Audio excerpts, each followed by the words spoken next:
Hello guys, good morning. आज है 13 सितंबर के हम लोग करंट अफेयर और इससे रिलेटेड एक्स्ट्रा फैक्ट विषय में बात करेंगे।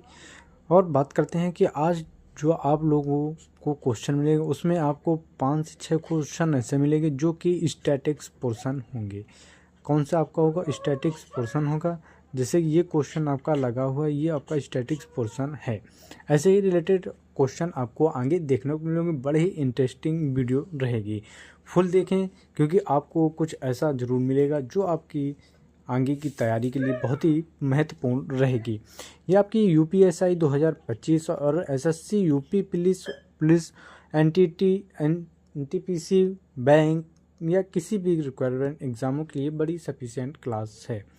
चलिए हम लोग स्टार्ट करते हैं पहले क्वेश्चन की ओर कि राष्ट्रीय सांख्यिकी कार्यालय एनएसओ 2026 किस क्षेत्र का पर प्रमुख सर्वेक्षण करेगा? हमारा जो राइट आंसर है ऑप्शन बी है, ऋण और कृषि पर। एनएसओ का गठन 2019 में किया गया था। सीएसओ यानी सेंट्रल स्टैटिस्टिक्स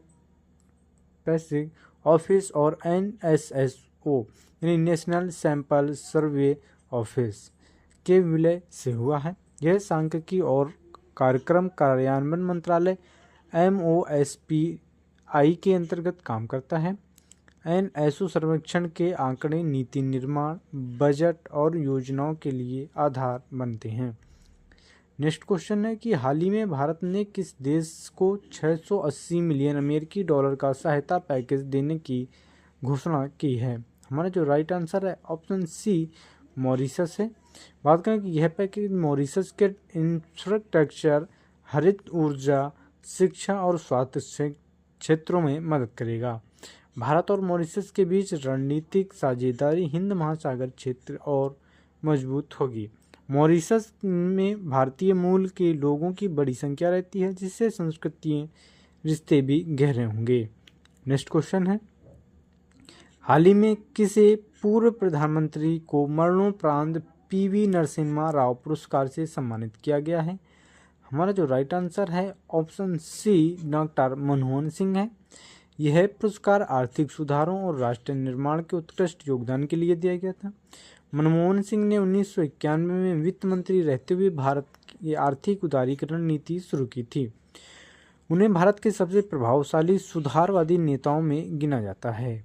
नेक्स्ट क्वेश्चन कि हाल ही में भारत ने किस देश के साथ व्यापार संबंधों को मजबूत करने के लिए सजेक्स 2025 शुरू किया है? हमारा जो राइट आंसर है ऑप्शन बी, सऊदी अरब है। बात करें सजेक्स की, सऊदी अरब भी इंडिया ज्वाइंट इकोनॉमिक एक्सचेंज का उद्देश्य दोनों देशों के बीच व्यापार, निवेश और तकनीकी सहयोग बढ़ाना है। भारत और सऊदी अरब ऊर्जा, पेट्रोकेमिकल्स, IT और नवीकरणीय ऊर्जा में रणनीतिक साझेदारी है। यह पहल विजन 2030 और भारत मेक इन इंडिया नीति को जोड़ते हुए अक्सर खोलेगी। नेक्स्ट क्वेश्चन की बात करते हैं। ये आपके क्वेश्चन है इम्पोर्टेंट स्टैटिक्स पोर्शन है। कौन सा स्टैटिक्स पोर्शन है? बात करते हैं कि भारत की मकर संक्रांति मुख्य रूप से किससे जुड़ी है? हमारा जो राइट आंसर है ऑप्शन ए, फसल कटाई से। ये जनवरी महीने में मनाया जाता है। ये सूर्य के उत्तरायण में जाने का प्रतीक होता है। इसमें पतंगबाजी, तिल गुड़, दाल और स्वान प्रमुख परंपराएं हैं। नेक्स्ट क्वेश्चन है कि पंजाब और हरियाणा में फसल कटाई के अवसर पर कौन सा त्यौहार मनाया जाता है? हमारा जो राइट आंसर है ऑप्शन बी, बैसाखी है। बात करें तो ये अप्रैल महीने में मनाया जाता है। ये रबी की फसल गेहूं की कटाई का प्रतीक है। गुरु गोविंद सिंह ने 1999 में खालसा पंथ की स्थापना भी इसी दिन की थी। नेक्स्ट क्वेश्चन है कि तमिलनाडु का प्रसिद्ध फसल उत्सव कौन सा है? राइट आंसर है ऑप्शन ए, पोंगल। बात करें कि जनवरी महीने में 4 दिन तक मनाया जाता है। ये सूर्य देवता और वर्षा आभार व्यक्त करता है। चावल और गुड़ पोंगल नामक व्यंजन बनाया जाता है। नेक्स्ट क्वेश्चन है कि असम का फसल उत्सव कौन सा है? हमारा जो राइट आंसर है ऑप्शन बी, बिहू है। बात करें 3 प्रकार के बिहू होते हैं। बुहाग बिहू जो कि बसंत ऋतु में आता है, काती बिहू जो कि शरद ऋतु में आता है, माघ बिहू ये शीतकालीन फसल उत्सव है। लोक नृत्य और लोक संगीत प्रमुख आकर्षण हैं। कृषि, जीवन और प्रकृति से जुड़ा यह फसल है। नेक्स्ट क्वेश्चन है कि केरल का प्रसिद्ध फसल उत्सव कौन सा है?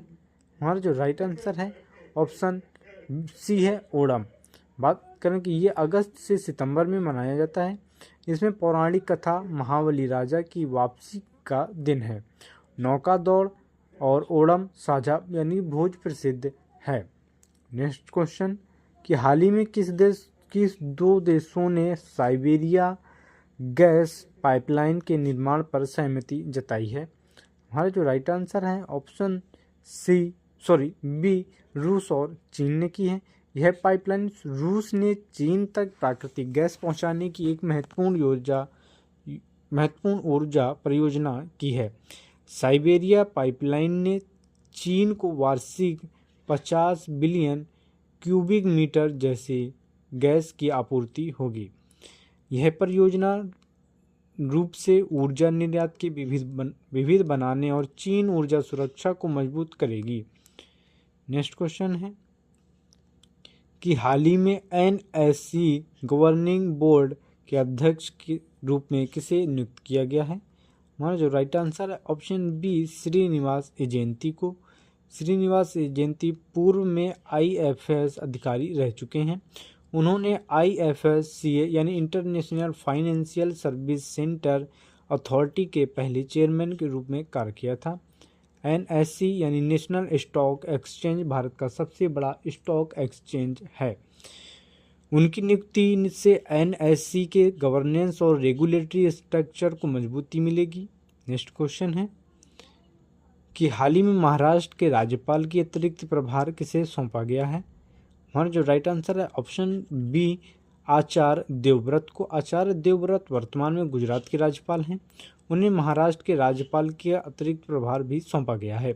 यह नियुक्ति तब हुई जब महाराष्ट्र के राज्यपाल रमेश बैस आश्वस्त हो गए हैं। नेक्स्ट क्वेश्चन है कि हाल ही में किस बैंक ने TCIL यानी टेक्नोमैनिक्यूशंस कॉन्सुलेंट इंडिया लिमिटेड के साथ मिलकर डिजिटल बैंकिंग अवसंरचना को बढ़ाने के लिए समझौता किया है? हमारा जो राइट आंसर है ऑप्शन बी है PNB यानी पंजाब नेशनल बैंक। बात करें कि TCIL और PNB के बीच समझौता ग्रामीण और दूर दराज क्षेत्रों में डिजिटल बैंकिंग सेवाओं को सुलभ बनाने के लिए किया गया है। इसके तहत सुरक्षित डिजिटल पेमेंट, फिनटेक समाधान और साइबर सुरक्षा ढांचा विकसित किया गया है।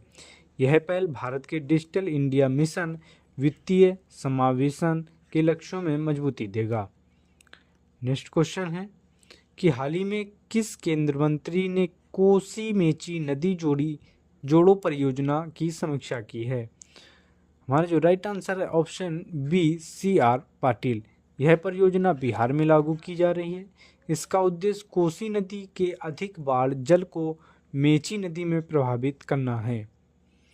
इस परियोजना से बाढ़ नियंत्रण, सिंचाई, जल संसाधन प्रबंधन में सुधार होगा।